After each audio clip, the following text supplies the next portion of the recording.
Hello everyone, it's Seth, probably better known as Saffron Olive, and it's time for another edition of Brewer's Minute.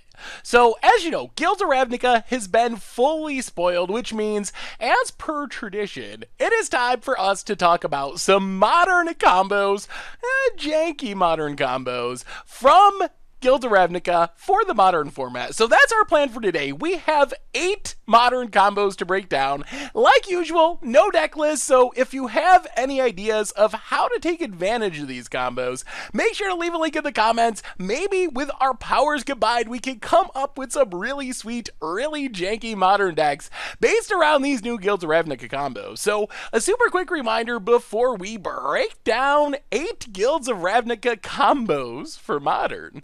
If you enjoy Brewer's Minute and the other series here on the channel, it would be amazing of you if you could take a second, click that subscribe button down at the bottom of your screen.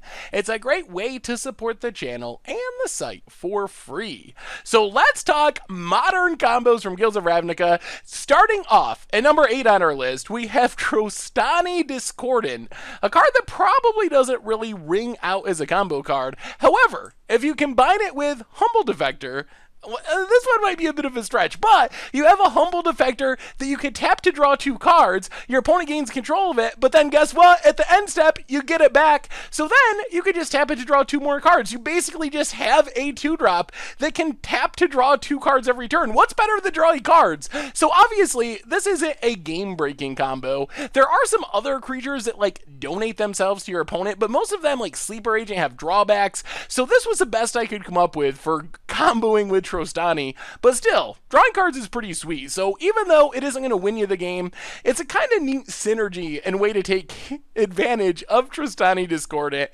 bringing it in at number 8 on our list. Number 7 on our list, we have Atara the Silencer, one of the most unique cards from Guilds of Ravnica. So you know what this one does? It's unblockable, and then whenever it deals combat damage to a player, you get to exile one of their creatures, put a hit counter on it, and then if the opponent has 3 or more creatures with hit counters on them, you win the game. Otherwise, you gotta shuffle Atara into your library. So the problem with Atara is obviously that it's super slow. However, in Modern, we have a way to kind of speed up this process. Erratic Resonator allows us to copy triggered abilities, and Errata's exile something, put a hit counter on it, shuffle it into your library ability is a triggered ability. So if we could get down 2 Erratic Resonators, hit our opponent once with Atara, we get to exile 3 creatures, put hit counters on all of them, copying the trigger twice with Erratic Resonator for just 4 mana, and we just win the game on the spot with 1 attack. So essentially you can go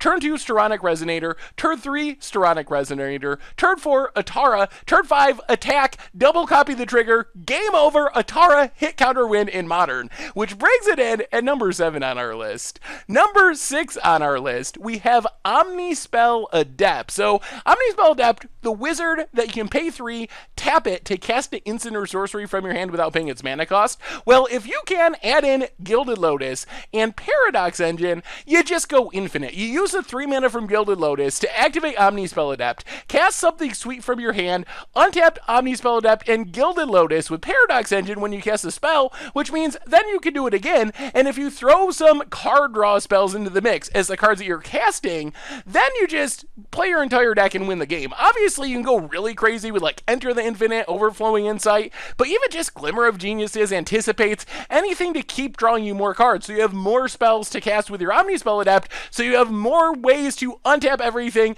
With Paradox Engine, we'll just draw you through your entire deck and win the game, which brings Omnispell Adept / Gilded Lotus and Paradox Engine in at number 6 on our list. Moving on to number 5 on our list, we have Gruesome Menagerie. So this card, it's not actually a combo in and of itself, but the ability to reanimate a 1, 2, and 3 converted mana cost creature is perfect for setting up a combo. So we already have a combo that is played in Modern with 1, 2, and 3 mana creatures, so if you can mill over, use your Satyr Wayfinders, or however you want to get things in your graveyard, these pieces, you resolve Gruesome Menagerie Menagerie, you pretty much just win the game. Viscera's here, Anafenza Kintree Spirit, Kitchen Finks. So what you do is, you reanimate all 3 of these with Gruesome Menagerie, then you use Viscera's here to sacrifice Kitchen Finks, it comes back with Persist. When it comes back into play, Anafenza puts a counter on the Kitchen Finks, so then you can sack it again, comes back into play. Every time Kitchen Finks enters the battlefield, they're gaining 2 life, so infinite life. The combo itself isn't that crazy, it's been done before, but Gruesome Menagerie gives us a really interesting graveyard-centric way of kind of setting up the combo. So just rush your graveyard full of combo pieces, resolve a single spell in Gruesome Menagerie, and win the game. Moving on to number 4 on our list, we have Erratic Cyclops, and this one, I gotta say, it's a little bit janky, but the 0/8 that has trample, but gets plus X plus 0 whenever you cast the instant or sorcery spell, where X is converted mana cost. So obviously, if you can cast some expensive instant or sorceries, Erratic Cyclops gets really big, and we have the perfect, although ultra janky way to make this happen. Blink Moth Infusion costs a massive 14 mana, so you cast a spell, your Cyclops, all by itself, is going to become a 14/8 trample, which is massive for just 4 mana.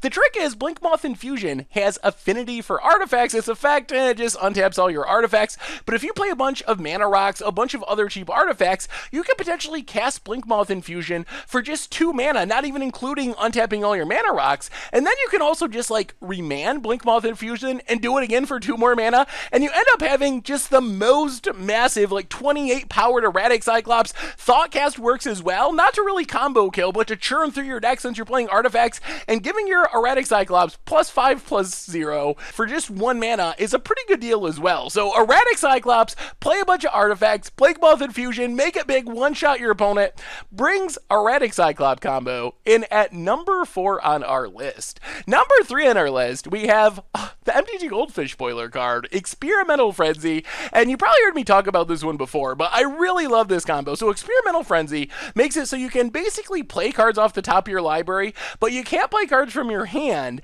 and then you can pay some mana to destroy it, but we're not trying to destroy it. We're trying to set up a 2-card combo here, and the 2-card combo of choice is Shared Fate. It happens to be right on curve even. So the idea is, on turn 4 you play Experimental Frenzy, on turn 5 you played Shared Fate, and Shared Fate makes it so if a player would draw a card, so you go to your turn, instead of drawing a card from your deck, you exile the top card of your opponent's library, and you can look at and play those cards. Your opponent does the same thing. So basically, your opponent plays off the top of your deck, you play off the top of your opponent's deck, no one draws any cards. So what we do is, we take our turn, we can play whatever card we exiled from our opponent, because it's not going in our hand, so that's a bonus.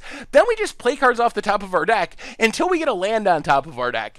Maybe we play a whole bunch of cards, maybe we just play 1 or 2 cards, but then we're like, alright opponent, your turn. Our opponent, their draw, quote unquote, is the top card of our deck, which is going to be the land we left on top. So our opponent draws a land, then they probably have to pass the turn back, because all they drew was a land. So then we play some more cards off the top of our deck, get to another land again, and then be like, alright opponent, your go. They draw the land again. We basically just lock our opponent into drawing a land every turn, while we not only get to play normally off the top of our deck, but we also get to play whatever our opponent happens to be playing in their deck. So a pretty easy way to just lock the opponent out of playing Magic, 4 mana, 5 mana, 2 enchantments, getting the job done, and bringing Experimental Frenzy and Shared Fate in at number 3 on our list. Number 2 on our list, we have Lazav the Multifarious, and this one is super spicy. So the ability we are using here is Lazav's ability to pay X and become a copy of a creature in our graveyard with converted mana cost of X, except it's still Lazav, it's still legendary, and it maintains that ability. So the trick with Lazav is stacking up the ability. Lazav can only ever be 1 creature at once, but it can jump from creature to creature in the same turn. So for example, one of the easiest ways and cheapest ways to just one-shot kill someone with Lazav is get an Emulating Soul Eater in the graveyard, along with either Plague Stinger or Blighted Agent. Then what you do is pay 2 for Lazav to copy Emulating Soul Eater. Then you use the Phyrexian mana ability to pump Lazav up to having 10 power. Once you get a 10 power Lazav, then you pay 2 more mana and switch Lazav from being an Emulating Soul Eater into a Plague Stinger or a Blighted Agent, an evasive infect creature, and then you're going to end up with a 10 power Blighted Agent or Plague Stinger, whichever, doesn't really matter. You swing in, hit the opponent, 1 shot, 10 infect, game over. You can also kind of do this in the opposite direction.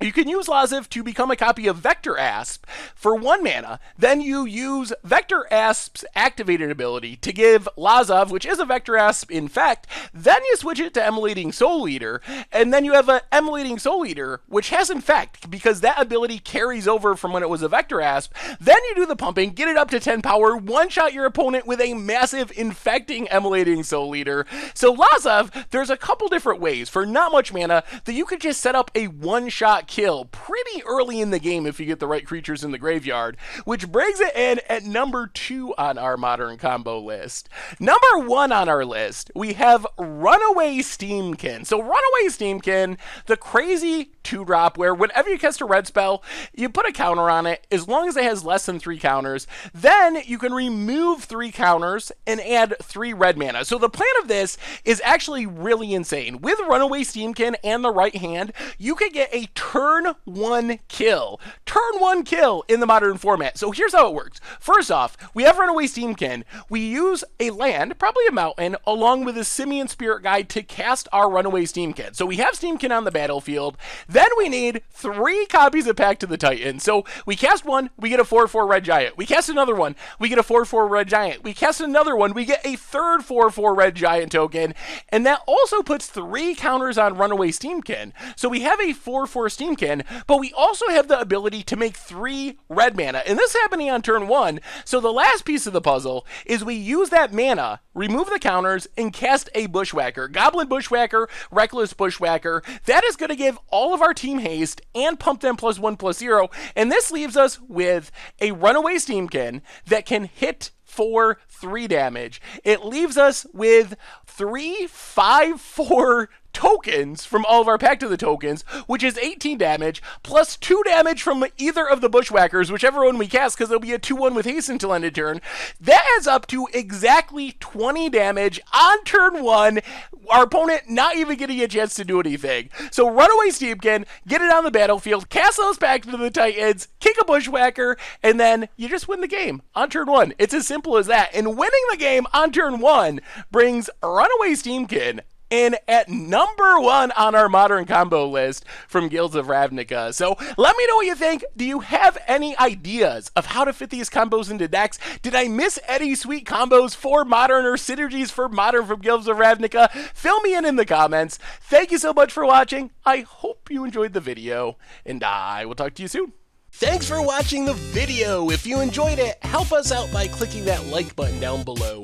And to keep up on all the latest and greatest, click that subscribe button. And don't forget to hit that bell icon to get alerts whenever we have new videos. And if you want to, check out some of our other sweet videos here and here.